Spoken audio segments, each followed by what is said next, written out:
발끝이 계속 저려서 족저근막염 치료 혹은 지간신경종에 대한 치료를 오랫동안 받은 사람들. 근데 어느 순간 다리에 상처가 생겼는데 낫질 않는 거예요. 우리 뭐 유명한 연고 있잖아요. 후머딘 뭐 그런 것도 바르고 소독도 하고 했는데 2주 지났는데도 상처가 좀 더 커진 것 같아요. 그러다가 여기가 이제 만성통증, 그리고 혈관을 본다고 하니까 한번 여기 한번 가볼까 해서 오시는 분들이 있습니다. 그런 분들 보면은 이미 발가락 상처가 너무 커져서 뼛속까지 침투한 경우가 아주 드물지만 있습니다. 그런 경우에는 사실 치료 방법이 절단 외에는 없습니다, 여러분. 안녕하세요. 교양식 구독자 여러분, 반갑습니다. 저는 서울선 정형외과 혈관클리닉에서 근무하고 있는 영상의학과 전문의 이윤학입니다. 초대해 주셔서 감사합니다. 아침에 일어나서 첫 발을 좀 이렇게 디딜 때보다 오히려 좀 걷다 보면 발이나 종아리가 좀 쥐나듯이 뻐근하고 아픈 증상 좀 종종 겪는 분들이 계시는데요. 그렇게 통증을 겪게 되는 이유가 무엇인가요? 이 질문 참 어려운 질문이죠. 몇 걸음 걷다 보면 발이나 종아리가 쥐가 나듯 아파. 그래서 쉬어야지 되는 상황이야. 그러면 우리는 이러다가 나 못 걷는 거 아니야? 이런 생각들을 할 수밖에 없습니다. 실제로 못 걷게 되잖아요. 내가 걷다 보니까 못 걷겠어. 실제로 못 걸을 수 있죠. 근데 왜 못 걸을까요? 그게 중요하지 않겠습니까? 우리가 일반적으로 아침에 일어나서 첫 발을 디딜 때 발바닥이 아픈 경우, 그 다음에 걷다 보면 그래도 좀 나아져 하는 병이 일반적으로 족저근막염이라는 병이 유명합니다. 그 병들의 특징은 아침에 일어나니까 이거 왜 이래? 근데 좀 움직이니까 괜찮아. 그러면 어떨까요? 마음에 그래도 안심이 됩니다. 아이 괜찮구나. 근데 아침에 일어날 때 괜찮았는데 내가 일어나서 좀 걸어가다 보니까 아파. 못 걷겠어. 그리고 쉬었더니 괜찮아. 그럼 괜찮겠지 하고 다시 걸어. 근데 아파. 그러면 그때부터 마음이 두근두근합니다. 특히나 내가 요즘에 몸이 좀 안 좋았어. 내가 요즘에 스트레스 받는 게 좀 많았는데 뭐가 잘못된 거 아니야? 걷다 보니까 약간 좌우도 잘 안 맞는 것 같아. 이거 무슨 뇌경색이야? 이런 생각들을 많이 하게 됩니다. 그런데 여러분 걱정하지 마십시오. 원인 파악만 잘 하시고 잘 치료하면 괜찮습니다. 단 그게 안 된다면 정말 안 좋은 상황이 생길 수도 있겠죠. 하지만 여러분들이 이 영상을 보시고 열심히 나의 상황에 대해서 확인해 보신다면 그럴 일은 없습니다, 여러분. 그러면 왜 이런 일들이 벌어질까? 그 부분에서 제가 꼭 말씀드리는 원인은 바로 혈액순환입니다. 혈액순환이라는 거는 굉장히 중요하죠, 여러분. 내가 몸이 안 좋아, 어디가 안 좋아 하면은 우리가 하는 얘기들을 다 뻔합니다. 혈액순환이 안 되나? 네. 이 발바닥과 종아리에 대한 통증에서도 혈액순환이 영향을 당연히 줍니다. 특히나 몇 걸음 걷다 보면은 아파. 이 소리를 좀 해석을 해드리면요. 이 걸으려면은 에너지가 필요합니다. 그러면 에너지를 우리 몸도 만들어야 되겠죠. 그럼 뭘로 우리는 에너지를 만들까요? 산소와 영양분으로 에너지를 만듭니다. 그럼 그 산소와 영양분은 누가 가져다 주나요? 바로 동맥입니다. 동맥은 좋은 피, 산소와 영양소가 많은 피를 공급해 줍니다. 그런데 우리가 공장이나 이런 데에서 뭔가를 만들면 뭐가 나오죠? 폐수가 나옵니다. 폐수. 폐수에는 노폐물이 많고 이산화탄소가 많아요. 그럼 이건 누가 가져가나요? 바로 정맥이 가져갑니다. 즉 혈액순환이라는 거는 좋은 피만 잘 들어와서는 안 됩니다. 좋은 피가 잘 들어오고 나쁜 피는 잘 나가줘야 항상 깨끗하고 좋은 피가 나의 종아리와 발바닥에 머물 수 있다. 그래야 에너지를 잘 만들 수 있다. 그 에너지가 있어야 우리가 잘 걸을 수 있고 잘 뛸 수 있고 잘 날아다닐 수는 없겠습니다. 어쨌든 이 혈액순환이 중요합니다. 그 혈액순환은 그래서 동맥으로 피가 잘 들어와서 정맥으로 피가 잘 나간다. 이거를 우리가 용어로는 동맥이 문제가 생기면 동맥부전, 정맥이 문제가 생기면 정맥부전, 동맥과 정맥이 일을 잘 못한다는 얘기입니다. 요 두 가지 질환이 있을 때 이 걷다 보면 종아리나 발바닥이 아픈 현상이 날 수 있습니다. 그런데 우리가 일반적으로 발바닥이 아프고 종아리가 아프면요, 신경에 문제가 있는 거 아니야? 아니면 뭐 족저근막염? 이런 생각을 가지고 치료를 받다 봅니다. 그런데 그렇게 치료를 해도 잘 안 낫는 경우가 발생을 해요. 사실 좀 많이 발생을 합니다. 저 같은 경우는 사실 혈관에서 만성 통증의 원인을 찾아서 치료하는 사람인데요. 이 만성 통증을 다루다 보니까 잘 낫지 않는 통증이 있을 때 저한테 많이 오십니다. 특히 많이 오시는 경우, 내가 발바닥이 아파서 다른 데서 족저근막염 진단받고 치료를 받아봤는데 이거 좀 아닌 것 같아. 잘 안 되더라고. 그래서 선생님 뭐 만성 통증 그쪽으로 뭐 좀 하신다면서 그래서 오세요. 근데 저는 족저근막염을 치료하는 사람은 아닙니다. 이 혈관의 원인, 동맥과 정맥에서 그 원인을 찾아서 치료를 하는데요. 대부분 검사를 해보면요. 잘 낫지 않는 발바닥 통증 환자분들, 종아리에 쥐가 나는 환자분들에서 동맥이든 정맥에서 문제가 발생하는 경우가 많습니다. 즉 원인이 나오면 그 원인을 치료하면 낫습니다. 못 걷게 되는 일 없습니다. 그러니까 걱정하지 마시고 확인을 해보셔야 되는데, 근데 이 아플 때 이 혈관을 먼저 생각하는 거, 이거 생각보다 쉬운 일이 아닙니다.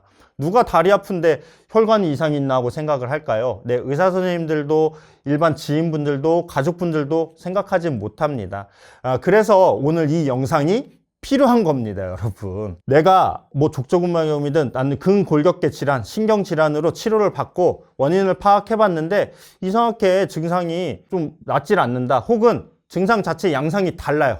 분명히 족저근막염은 아침에 일어날 때 아프고 걸어다니면 괜찮다고 했는데 나는 아침엔 괜찮았는데 걸으니까 안 좋아. 그러면 생각해 보셔야 될 건 바로 내가 혈액순환에 문제가 있나? 이걸 생각해 보시라는 겁니다, 여러분. 그래서 거기에 대한 검사를 확실히 하시고 그 원인에 대한 치료를 확실히 하시면 그 병이 낫습니다. 그렇기 때문에 이 영상을 꼭 보시고 이 영상을 꼭 전달을 하셔서 많은 분들이 혈관으로 인한 통증을 치료할 수 있는 기회를 만들어 가야 합니다. 그래서 질문으로 돌아가서요. 아침에 일어나서 첫 발을 디딜 때보다 몇 걸음 걷다 보니까 더 아픈 것 같아. 이거의 이유는 저는 혈액순환, 요 네 글자를 말씀드리고 이 혈액순환은 동맥과 정맥이 있다. 여기서 한 가지 말씀드리고 싶은 점은 우리 혈액순환하면 동맥만 생각하세요. 동맥피가 잘 들어와야지. 뇌졸중, 심근경색 이것 때문에 동맥이 유명해진 부분인데요. 동맥뿐만이 아니라 정맥에 문제가 있어도 문제가 생기고 사실 실제적인 증상을 많이 내는 이유 중에 하나는 정맥이 더 많다는 또 놀라운 점까지 말씀을 드리면서 이 질문에 대해 답해 드렸습니다. 정확하게 이렇게 혈액순환이 안 되는 질환은 의학 용어로 명확한 명칭이 좀 있을까요? 네, 명칭이 있죠. 정식 명칭은 파행입니다. 우리 파행이라는 단어 굉장히 많이 들어보셨습니다. 사회면에서도 파행이라는 단어는 많이 나옵니다. 근데 내 다리에 파행이 생긴다. 이건 어떤가요? 다리가 셧다운 된다. 내가 걷지 못할 수도 있는 건가? 내 다리가 깨진다? 이렇게도 생각을 할 수가 있는 무시무시한 단어죠. 실제로 저는 사실 한자를 잘 모릅니다. 생각보다 젊습니다, 여러분. 근데 파행, 보행이 깨진다는 뜻입니다. 보행이 어려움을 겪는다. 파행의 전형적인 특징이 바로 걸을 때 통증이 심해졌다가 잠시 서서 쉬면 통증이 가라앉는 현상을 얘기합니다. 그래서 다시 또 걸어보면 또 다시 아픈 현상을 얘기합니다. 그래서 이 파행을 평가할 때에는 몇 미터 걸으시면은 아파지세요? 그게 중요합니다. 어떤 분들은 50m면은 내가 아파요. 어떤 분들은 100m면 아파요. 근데 또 이제 어르신들은 내가 미터를 어떻게 알아? 이렇게도 말씀을 하십니다. 그럴 경우에는 이제 주변의 지형지물을 이용해서 집 사시는 데서 어느 소까지 가면은 아프세요? 하면은 네. 그 정도면 아프기 시작하는 것 같아요. 그러면 대략 몇 미터 이런 식으로 생각을 합니다. 그 파행 거리에 따라서 혈관의 문제가 심하다 이렇게도 생각할 수가 있거든요. 그러면 이 파행이 왜 발생을 하느냐, 이게 또 중요하죠. 제가 말씀을 여러 차례 드리고 있지만 혈액순환의 문제이긴 합니다. 혈액순환에서도 동맥이 있고 정맥이 있다고 말씀을 드렸습니다. 근데 동맥으로 인한 파행도 있고요, 정맥으로 인한 파행도 있습니다. 동맥에 문제가 있어요. 산소와 영양소를 공급해주는 관에 문제가 있습니다. 그래서 산소 공급이 별로 원활치 않아요. 그러면 우리 몸은 산소로 돌리는 공장을 못 돌립니다. 왜? 산소가 없어서요. 그러면 산소가 없이 돌릴 수 있는 공장을 돌려서 에너지를 만듭니다. 그러면 에너지가 조금 생겼을까요? 많이 생겼을까요? 네, 조금 생겼죠. 그래서 이 조금 생긴 에너지를 가지고선 걸어야 되는 거예요. 그러니까 동맥에 문제가 있으면 에너지가 조금밖에 없는데 내가 걸어야 되는 상황이 생기는 겁니다. 이게 그냥 가만히 있을 때에는 사실 관계가 없어요. 안 움직이잖아요. 근데 움직이려니까 에너지가 부족한 거예요.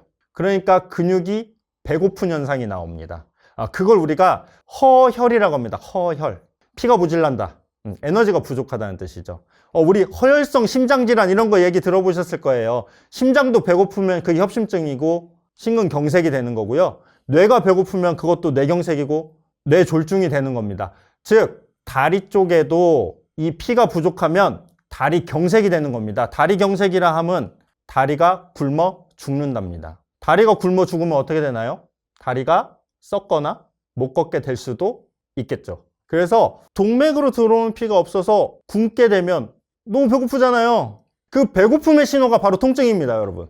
그러면 어떻게 해야 되나요? 배고프다고 울면은 우리 우유도 주고 밥도 주고 하면은 괜찮아지겠죠? 네, 맞습니다. 그렇게 하시면 돼요. 근데 배고프다고 자꾸 얘기하는데 난 몰라. 밥 없어. 그냥 일해. 배고프지만 일해야지. 그러면 어떻게 됩니까? 굶어 죽죠. 그렇게 되면 진짜 못 걸을 수도 있겠습니다. 하지만 여러분 이 영상을 지금 보고 계십니다. 그리고 저와 같이 혈관을 전문으로 하는 의사 선생님들이 많이 있습니다. 낫게 해드릴 수 있어요. 너무 겁먹지 마시고요. 빨리 진단해서 빨리 치료하면 됩니다. 그러니까 너무 걱정하지는 마십시오. 자, 그러면 이제 동맥에 대한 얘기를 했고요. 정맥으로도 이런 현상이 나올 수 있느냐? 네, 나올 수 있죠.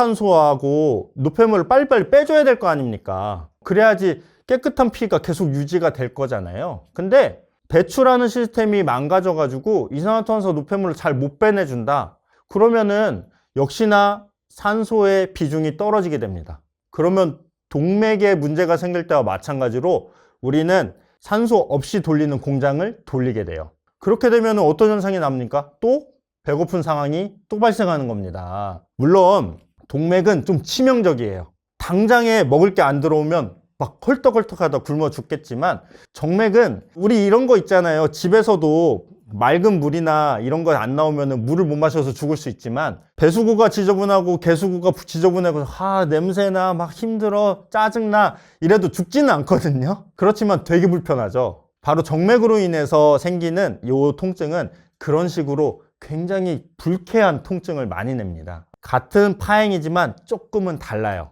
그렇지만 나를 괴롭히는 건 똑같습니다. 족저근막염, 관절염이랑 혈관 질환 가장 큰 차이점 그리고 구분법이 좀 궁금할 것 같아요. 이 부분에 대해서도 좀 말씀해 주실 수 있으실까요?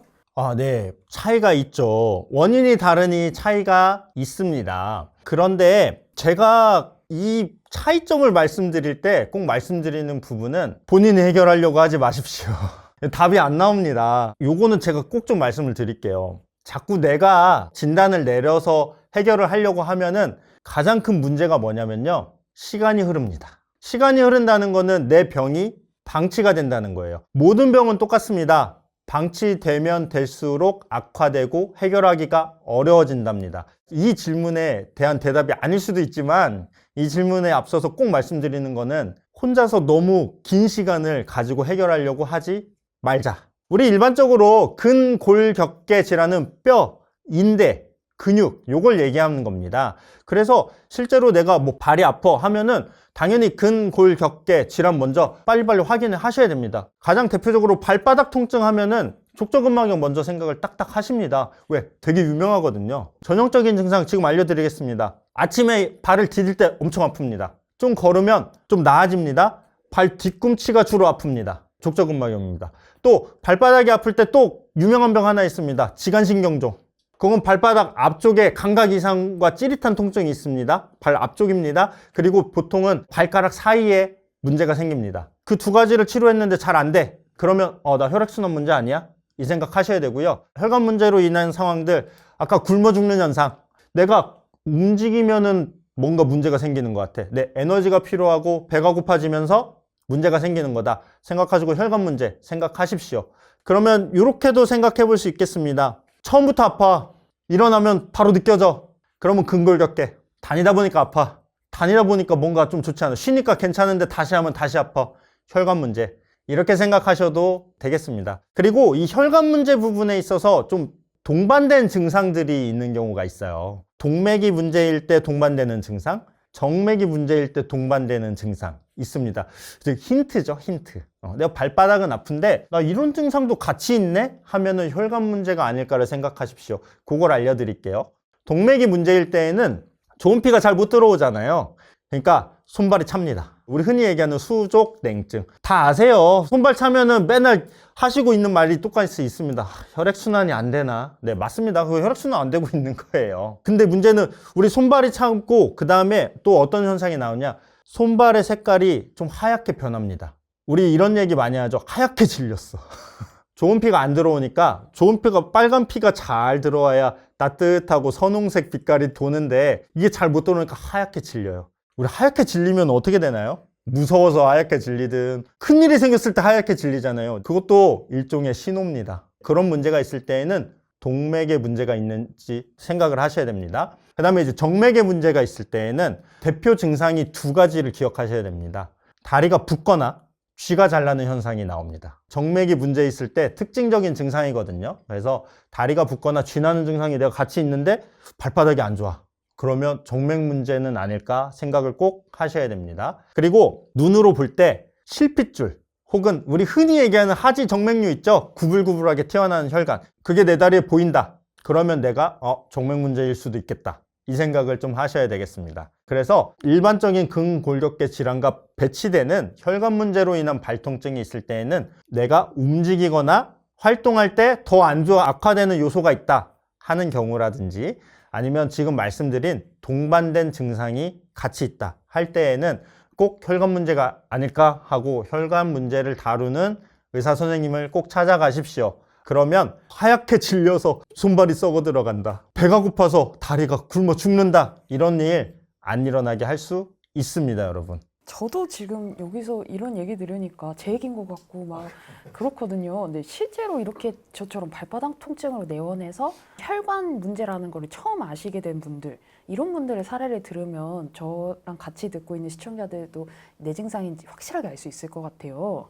사례 너무 많죠. 너무 많는데요. 혈관의 문제는 동맥과 정맥을 항시 생각을 하셔야 됩니다. 그런데 이 동맥, 정맥 중에서도 이 동맥, 얘는 좀 셉니다, 여러분. 실제로 굶어 죽게 만드는 주 원인은 이 동맥입니다. 아주 대표적인 사례가 발가락이 썩어서 자르게 되는 사례입니다. 그 다음에 발끝이 계속 저려서 족저근막염 치료 혹은 지간신경종에 대한 치료를 오랫동안 받은 사람들. 근데 어느 순간 다리에 상처가 생겼는데 낫질 않는 거예요. 그래서 물어보니까 소독을 하고 항생제도 먹고, 우리 보통 발에 상처 생기면 뭐 하나요? 우리 뭐 유명한 연고 있잖아요. 후모딘 뭐 그런 것도 바르고 소독도 하고 했는데 일주일이 지나도 안 나서요. 발바닥도 계속 아파요.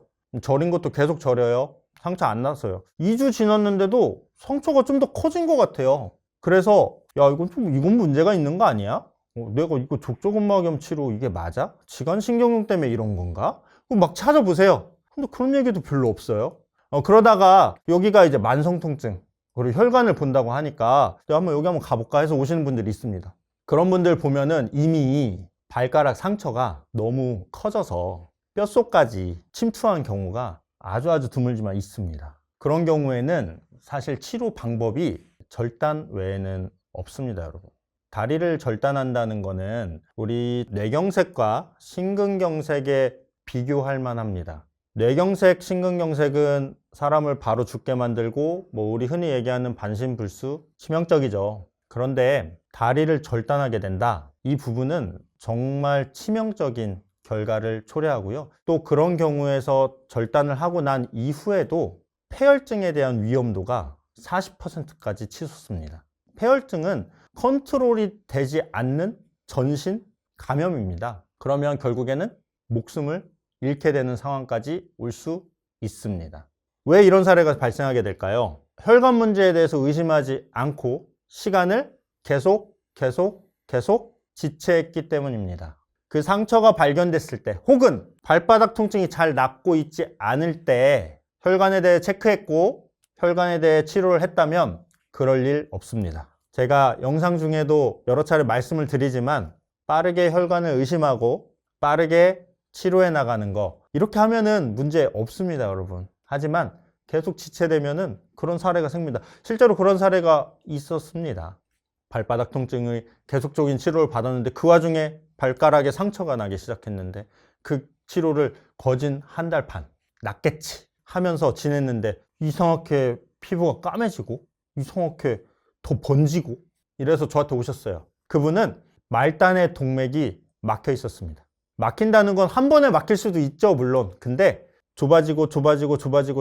좁아지다가 너무 좁은 통로를 찌꺼기가 통과를 못하면서 막게 됩니다. 그 혈관이 막혀서 실제로 뭐 주사 치료나 아니면 시술적인 치료나 아니면 뭐 약물 치료나 이런 걸로 해결할 수 없는 상태가 됐기 때문에 사실 정말 안타깝지만 제가 바로 수술하시라고 최대한 빨리 가서 수술하시라고 보내드렸습니다. 사실은 절단하셨고 그 이후에 다행히 폐혈증이나 이런 것들로 오지는 않으셨지만 굉장히 치명적인 마음의 상처가 되시겠죠. 저도 마음이 같이 아프고 그걸 감당하고 계신 환자분 그 다음에 가족분들 마음은 이루 말할 수 없는 이제 고통이 있습니다. 그래서 저는 이 영상들을 보시고 빨리 움직이시면 좋겠다. 혈관 먼저 생각은 안 해도 좋으니까 잘 안 났으면 그때라도 생각을 빨리 하자. 이렇게 좀 말씀을 드리고 싶어요. 특히 이제 족저근막염 치료든 지간신경종 치료든 그걸 담당하고 있는 의사 선생님이 혈관을 의심하지 못해서 문제가 되는 게 아닙니다.